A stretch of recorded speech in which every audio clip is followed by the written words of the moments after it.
Olá, pessoal, tudo bem? Espero que todos estejam bem. Nesta aula, eu vou falar a respeito da temática do livro Ensino de Ciências por Investigação, Condições para Implementação, né? É um livro que foi organizado por Ana Maria Pessoa de Carvalho, né? Então, são vários capítulos, né? Mas o que eu vou trazer aqui é realmente a ideia aí do ensino de ciências, né? Realizado aí por investigação. Então, o livro, ele vai trazer alguns referenciais teóricos, tá? Para que a gente possa entender esse embasamento aí do ensino de ciências que Carvalho defende. Então, primeiramente, ele vai trazer algumas referências, né? Para que a gente possa aí refletir, e também vai pontuar a questão da quantidade de conhecimento, né, que a escola vinha e vem ensinando. E salienta que é impossível ensinar tudo a todos, né? Então, desta forma, foi otimizado os conhecimentos e repassado aí às gerações, principalmente o que se considerava aí como mais importante. Então, de acordo com as ideias do livro, passou-se a pesar mais pela qualidade do ensino do que por quantidade. E essa questão da qualidade, por prezar mais a questão da qualidade e não a quantidade, é o que hoje, né, os documentos oficiais da nossa educação brasileira preza. E muitos campos influenciaram essa temática, essa discussão a respeito de pensar aí como ocorre, né, como o ensino ele acontece. E aí os autores desse livro, eles vão citar os trabalhos, né, que afetaram bastante o cotidiano das salas de aulas de ciências, especificamente aí de ciências, em relação às teorias de Piaget, de Vygotsky e também de seus seguidores. Eles colocam aqui alguns estudos, né, alguns pontos de vistas de como as crianças e os jovens constroem o conhecimento baseado aí, então, nas teorias de Piaget, Vygotsky e seus seguidores. Então, pontuando aí as pesquisas, né, piagetianas, então as autoras, elas colocam que procuraram entender como o conhecimento, principalmente esse conhecimento científico, ele é construído pela humanidade. E compreender a questão da sua história, né, da sua epistemologia. Partiram de dados empíricos, né, retirados de entrevistas com crianças e adolescentes. Então, essas entrevistas foram realizadas com indivíduos, né, com crianças, com alunos da mesma idade, né, com conteúdos próximos ao propostos pelos currículos de ciências.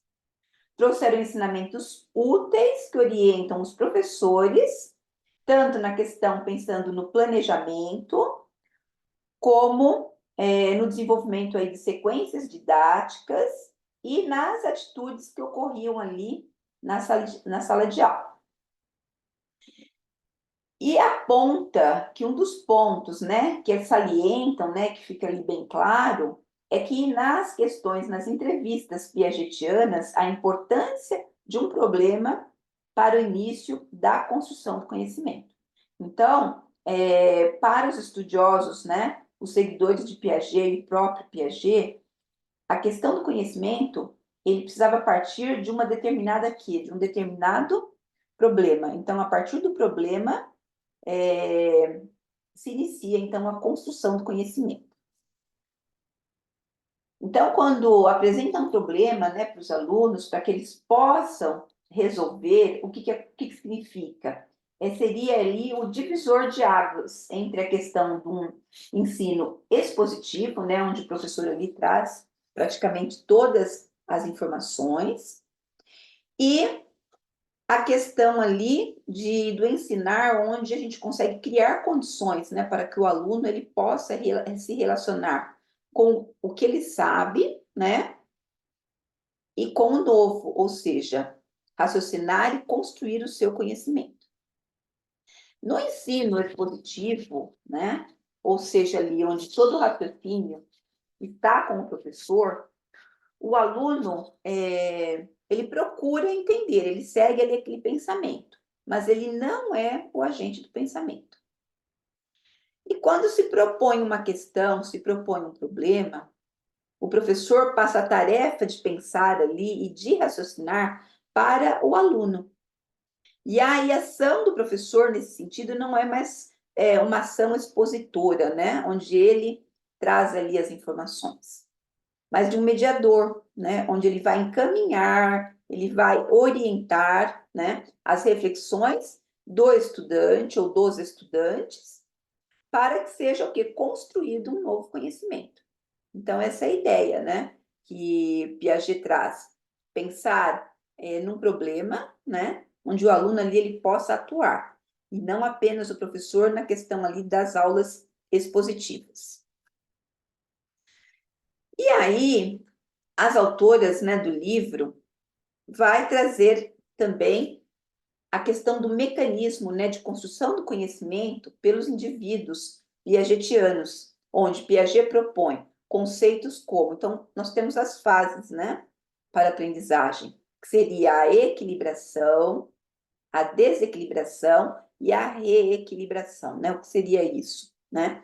Você já tem algo ali construído, então o professor ele está trabalhando de forma expositiva, então está tudo equilibrado, né? O aluno chega, ele já sabe que vai abrir tal página, enfim. Quando se trabalha com um problema, né, eu quebro esse equilíbrio, então eu vou para uma fase de desequilibração. Por quê? Porque com esse problema que o professor apresenta, o aluno ele tem que mobilizar conhecimento, estratégias, ferramentas, enfim. Então, ele vai desequilibrar, ou seja, ele vai sair daquela zona de conforto, para que ele, então, possa ali ser um consultor, né, do seu conhecimento. Então, depois dessa construção do conhecimento, ou seja, ele já está numa zona de conforto novamente, então ele tem o quê? Uma reequilibração, tá? Então, o importante dessa teoria, tá, a respeito da equilibração, desequilibração, né, e reequilibração, é o entendimento de qualquer novo conhecimento tem origem em um conhecimento anterior. Ou seja, a gente tem que considerar que o aluno ele tem o que também? Ele traz, né? Ele traz conhecimento anterior, mesmo que esse conhecimento não seja, pode ser um conhecimento da base comum, né? Mas ele sim vai utilizar para se chegar na base do conhecimento científico. Então, este fato é um princípio geral de todas as teorias construtivistas, né? Que a gente sempre fala a questão do construtivismo, da teoria construtivista, mas o que seria isso? E essa teoria construtivista que evolucionou aí o planejamento do ensino, uma vez que não podemos iniciar nenhuma aula, nenhum novo tópico sem procurar saber o que os alunos ali já trazem de conhecimento, né? E a partir desse conhecimento que ele traz, esse conhecimento do cotidiano, né, o professor então trabalha o quê? Problemas, fazendo questões, propondo situações, ou seja, o que o professor vai trazer ali vai desequilibrar, né? E ao mesmo tempo que há essa desequilibração, ele vai então ter condições, ou seja, o aluno vai ter condições de construir novo conhecimento, no qual a gente chama ali do quê? Da fase de reequilibração.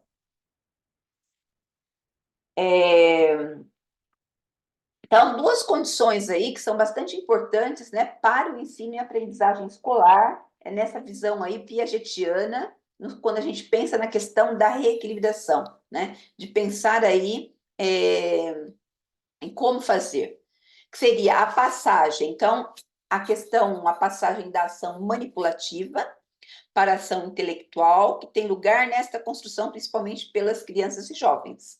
Ou seja, o professor pode apresentar um problema, né? Algo ali manipulativo, pode ser, por exemplo, uma leitura, um jornal, uma revista, ou até um material concreto, né? Então, dessa ação manipulativa, né? A gente vai passar o quê? Para uma ação intelectual. Quando eu tenho o quê? Quando eu dou possibilidades, né, desse aluno ali se aprofundar, tá? A partir desse momento, eu vou dar o quê? A importância na tomada de consciência dos seus atos nessas ações, ou seja, os alunos eles vão o quê? Participar junto com o professor. Aí o professor deixa de ser um expositor e ele vai ser o quê? Um mediador. Então, o entendimento da necessidade da passagem aí dessa ação manipulativa, ou seja, eu ouvi uma história, eu trabalhei com material concreto, eu trabalhei com imagem, né? Então, o entendimento da necessidade da passagem dessa ação manipulativa para a ação intelectual na construção do conhecimento tem um significado importante no planejamento do ensino, pois a finalidade das disciplinas escolares é que o aluno aprenda conteúdos e conceitos, né? Ou seja, construtos teóricos, tá? Então, o planejamento de uma sequência de ensino, ela precisa ter o quê? Por objetivo, levar o aluno a construir o quê? Um dado conceito e, para construir esses conceitos, é necessário que a gente trabalhe o quê? Com atividades manipulativas. Então, precisa incluir um experimento, um jogo ou mesmo um texto. Lógico que tudo isso com um cunho o quê? Pedagógico, né? Atrelado aí à questão do que eu vou ensinar do objeto de conhecimento. Então, quando o professor ele leva as crianças, os alunos, né, a pensar numa série de questões, a tomar consciência de como ele resolveu o problema, por que que deu certo, né? Ou seja, das próprias ações. Então, ele vai estar saindo dessa passagem de ação manipulativa para a construção intelectual com a ajuda do professor, tá? Então, é nessa etapa da aula que o professor precisa tomar conhecimento e consciência a respeito da importância do erro na construção de novos conhecimentos, né? Então, o erro ele é importante porque é a partir do erro, né, que o professor vai orientar ali e vai ajudar o aluno a sair da ação manipulativa para a construção intelectual. É muito difícil um aluno acertar de primeira, ou seja, né, o aluno ele já está ali trabalhando há muito tempo de uma forma onde o professor expõe, né, o conteúdo, o professor leva as informações. Então, precisa se dar um tempo para ele pensar, né? Mas quando a gente vai trabalhar com problema, a gente precisa deixar o aluno pensar, deixar ele errar, refletir sobre o seu erro e depois tentar um acerto.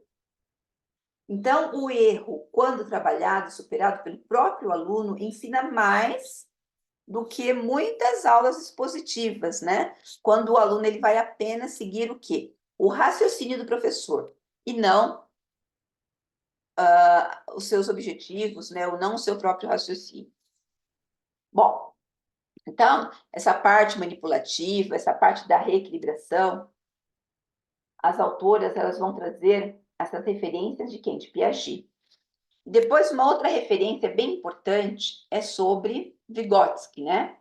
Onde o ensino vem principalmente de dois temas que o pesquisador desenvolveu em seus trabalhos. Primeiro foi o quê?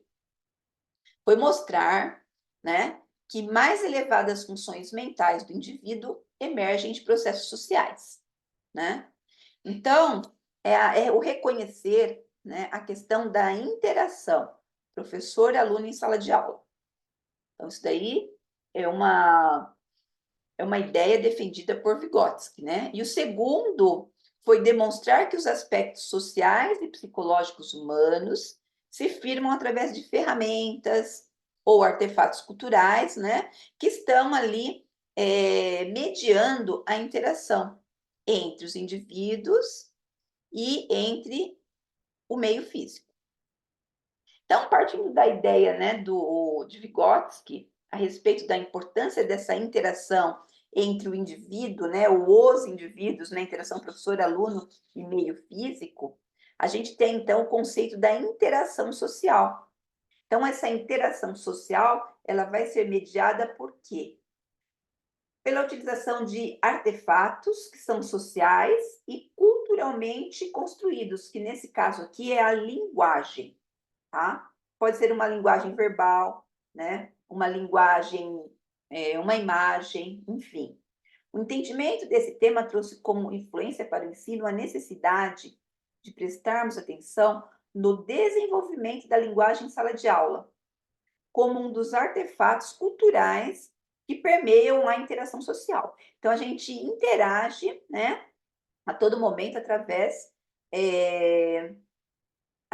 da linguagem. Acaba sendo o quê? Um aspecto ali que vai trazer o quê? Transformação, né, na mente dos alunos, de acordo com a interação que eles tiveram ali entre as pessoas, né, ou seja, entre os indivíduos, professor, alunos, colegas, enfim, e entre o meio físico, tá? Então, essa interação social, né, que Vygotsky traz, não é apenas a comunicação entre o professor e o aluno, mas também a comunicação pelo ambiente em que a comunicação ocorre, né? Então, os alunos, né, ou o aprendiz, assim como a autora traz no texto, interagem com problemas, interagem com assuntos, com informação, valores culturais, né? Enfim.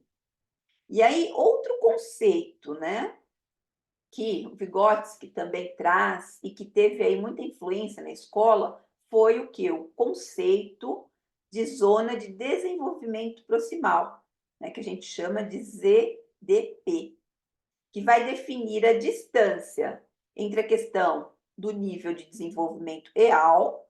O que seria esse nível de desenvolvimento real? É quando o aluno ele tem a capacidade de resolver um problema sem ajuda.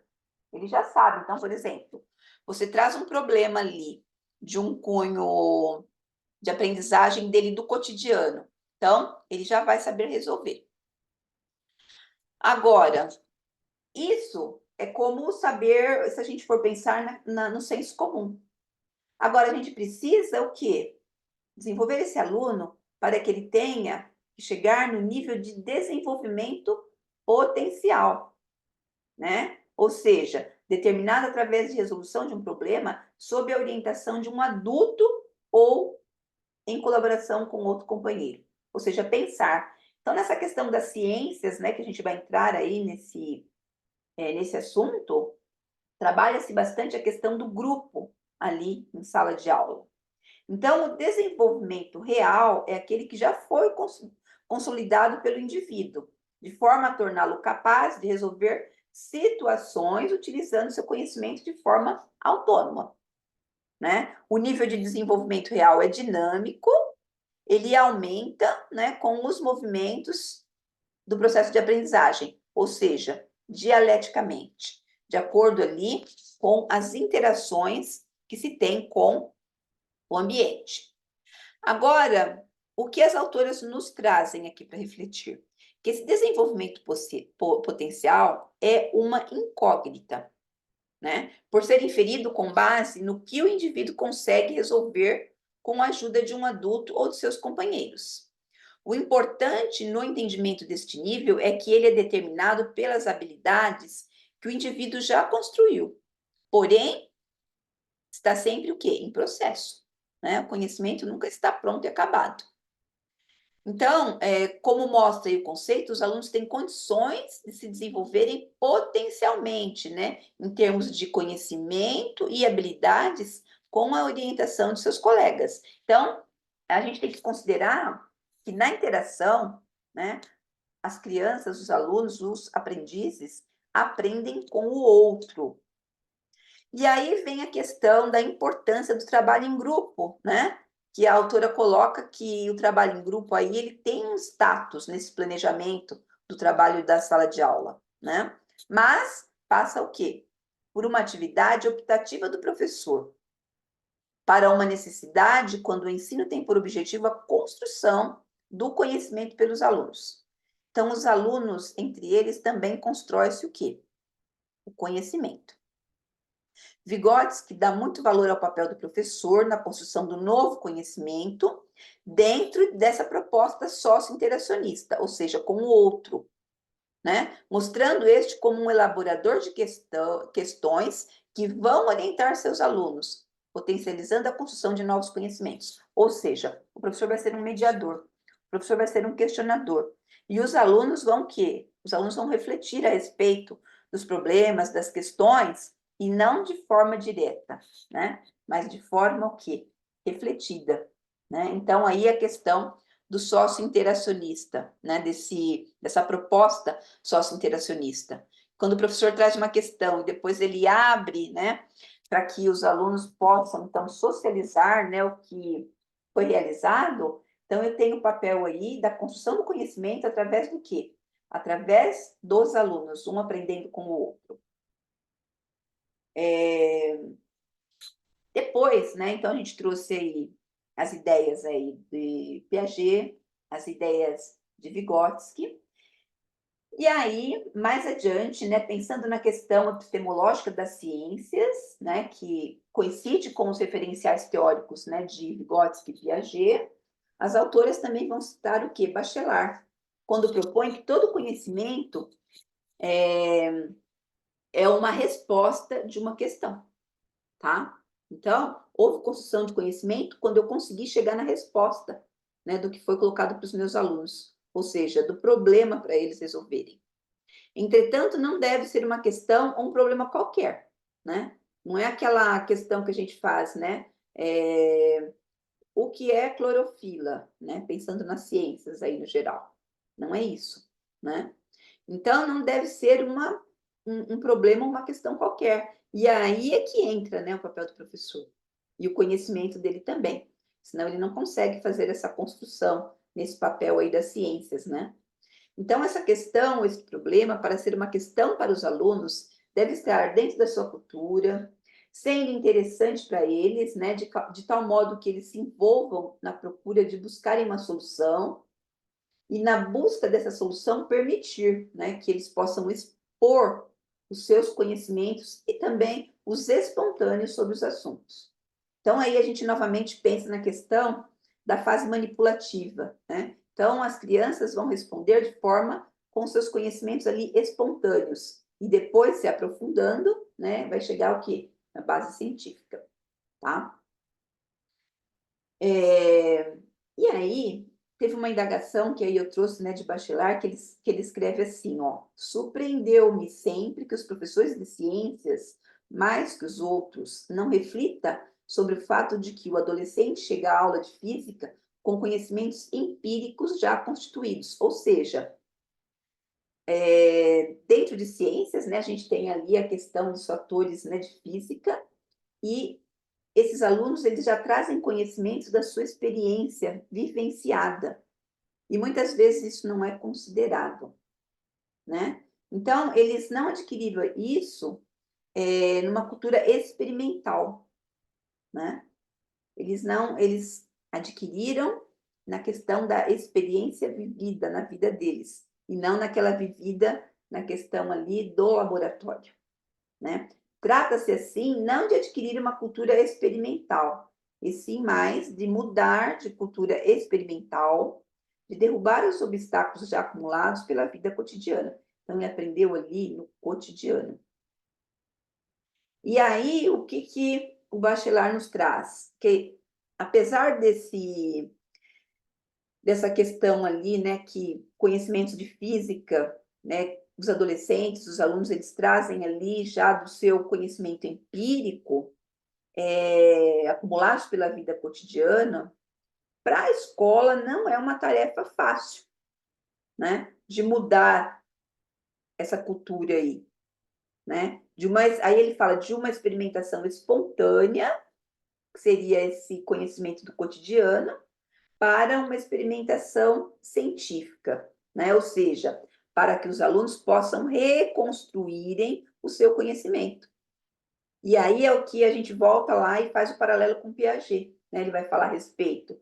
Está tudo equilibrado, né? De repente vem o quê? Vem um desequilíbrio, aí o aluno constrói conhecimento e ele se reequilibra. Então, isso não é algo fácil, mas não impossível, né? Não podemos dizer que temos um método científico, né? Nós temos o quê? Etapas e raciocínios que são imprescindíveis numa experimentação científica e que é fácil diferenciar de uma experiência ali ou uma experimentação espontânea, E aí, ele vai falar, né, a respeito das etapas e da elaboração de testes e hipóteses. O problema e os conhecimentos prévios, espontâneos ou já adquiridos devem dar condições para que os alunos construam suas hipóteses e possam testá-las, procurando resolver aí o problema. E muitas vezes a gente não consegue, a gente não deixa esse espaço para o aluno, né? Então, a solução do problema deve levar à explicação do contexto, mostrando aos alunos que as ciências não é a natureza, mas leva a uma explicação da natureza. Então, a visão sócio-interacionista, aí a gente traz aí Vygotsky, né? Apresenta a importância, num processo de aprendizagem, da interação social com os mais experientes nos usos das ferramentas intelectuais.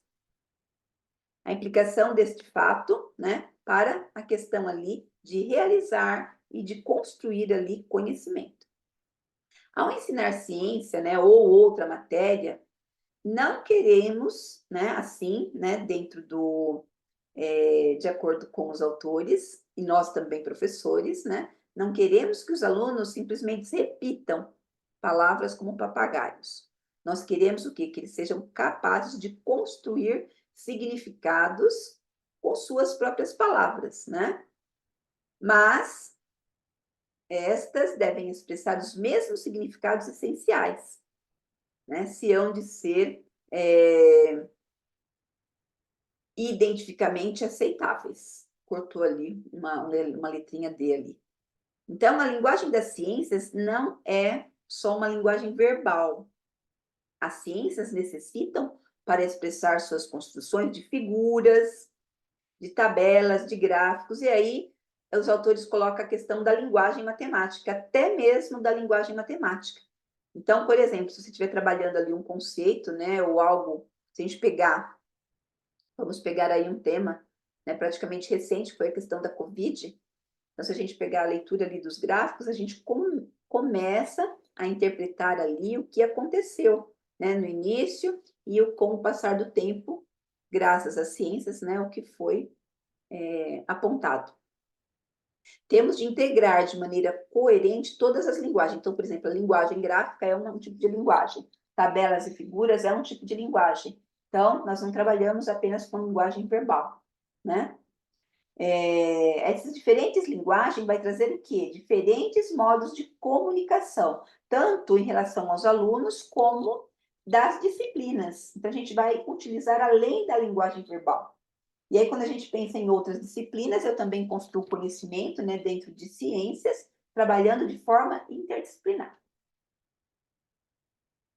Né? Então, a gente falou das tabelas e dos gráficos, a gente pensa matemática. Mas aqui, um exemplo que o livro nos traz é a questão de um aluno aí de geografia, né? Então, por exemplo, ó, um aluno de geografia tende a aprender a ler os mapas, um aluno de ciências deve entender e dar significado a uma tabela, né, ou um gráfico, e sem dominar essas outras linguagens, esses outros modos de comunicação, não se dominam os conteúdos específicos de cada uma das disciplinas. Então, vejam só que importante. Então, quando a gente fala nas ciências, né, as ciências de uma maneira geral, né? E o professor, como o outro mais experiente em uma interação social, tem de ensinar o aluno no uso das linguagens próprias de cada disciplina. Então, um outro autor citado bastante aí no texto é Lenk, que propõe ensinar ciências e ensinar a falar ciências. E essa introdução deve ser feita pelo professor, pois ele é o adulto mais experiente na sala de aula, com muito cuidado, levando os alunos da linguagem cotidiana, ou seja, a partir do que ele traz, né, do que ele já sabe, para a linguagem científica, por meio de cooperações e especializações entre elas. Bom, então essa parte aqui, voltando, né, seria uma parte 1, então, como esse texto ele é um pouquinho extenso, tá? Então, a gente vai dividir isso em 2 partes. Então, agora na próxima aula, a gente continua com este assunto, tá? Então, até daqui a pouco.